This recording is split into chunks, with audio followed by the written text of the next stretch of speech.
നമസ്കാരം. Raf talk ഫുട്ബോളിലേക്ക് ഏവർക്കും സ്വാഗതം. സാൻഡോസ് കഴിഞ്ഞ കളിയിൽ നെയ്മർ ജൂനിയറുടെ മാജിക്കിലാണല്ലോ ഫ്ലമിംഗോയെ വീഴ്ത്തിയത്. ആ വിജയം തുടരുക, വിന്നിംഗ് സ്ട്രീക്ക് തുടരുക എന്നുള്ളതാണ് ഇന്ന് കളിക്കളത്തിലേക്ക് ഇറങ്ങുമ്പോൾ നെയ്മറും സംഘവും ഉദ്ദേശിക്കുന്നത്.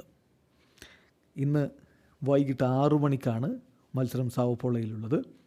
ഇന്ത്യൻ സമയം പറയുമ്പോൾ നമുക്ക് നാളെ പുലർച്ചെ 3 മണിക്കാണ് മിറാസോളുമായിട്ടുള്ള സാൻഡോസിൻ്റെ കളി കാണാൻ കഴിയുക.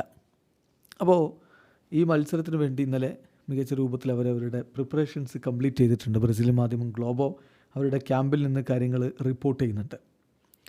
അപ്പോൾ സാൻഡോസിൻ്റെ ക്യാമ്പിലെ സുപ്രധാനമായ വാർത്ത എന്താണെന്ന് വെച്ചാൽ മിഡ്ഫീൽഡർ ബെഞ്ചമിൻ റോൾ ഹെയ്സർ മടങ്ങിയെത്തുന്നു. അർജന്റീൻ താരം ഫ്ലമിംഗോക്കെതിരെയുള്ള മത്സരത്തിൽ സസ്പെൻഷൻ മൂലം കളിച്ചിട്ടുണ്ടായിരുന്നില്ല. അപ്പോൾ അദ്ദേഹം തിരികെ എത്തുമ്പോൾ ഡേവിഡ് വാഷിംഗ്ടനെ പ്ലേയിങ് 11 നിന്നും മാറ്റി അദ്ദേഹത്തെ കളിപ്പിക്കാനുള്ള സാധ്യതയാണ് കാണുന്നത്. പിന്നെ ക്ലബർ സേവിയർ നെയ്മർ ജൂനിയർ ഫോൾസ് 9 ആയിട്ട് തന്നെ ഉപയോഗിക്കും എന്നാണ് ബ്രസീലിയൻ ഫുട്ബോൾ വിദഗ്ധർ ഇപ്പോൾ നിരീക്ഷിച്ച് പറയുന്നത്.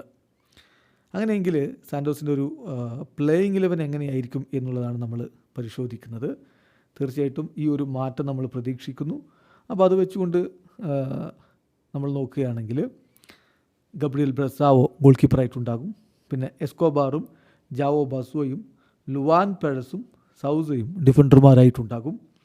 തോമസ് റിങ്കൻ, സെറാഫേൽ, റോൾ ഹേസർ എന്നിവർ മധ്യനിരയിലും വഴിയിൽ ഗുയർമെ, നെയ്മർ ജൂനിയർ എന്നിവർ മുന്നേറ്റ നിരയിലും ഇറങ്ങുന്ന രൂപത്തിലുള്ള ഒരു 11 പ്രതീക്ഷിക്കുന്നത്. അതാണ് ബ്രസീലിയൻ ഫുട്ബോൾ വിദഗ്ധർ ഈ കാര്യത്തിൽ ഇപ്പോൾ പറയുന്നത്. ഏതായാലും കഴിഞ്ഞ മത്സരത്തിലെ വിജയം, ആ വിജയം അവർക്കൊരു ആത്മവിശ്വാസം കൊടുത്തിട്ടുണ്ടാകും. അതിൻ്റെ തുടർച്ചയാണ് എല്ലാവരും ഈ കളിയിലും പ്രതീക്ഷിക്കും. ഫ്ലമിംഗോയെ വീഴ്ത്തിയാൽ പിന്നെ മിറസോളിനെ വീഴ്ത്തുക എന്നുള്ളത് ബുദ്ധിമുട്ടല്ല എന്നൊരു തോന്നൽ എന്തായാലും അവരുടെ ആരാധകർക്കുണ്ട്.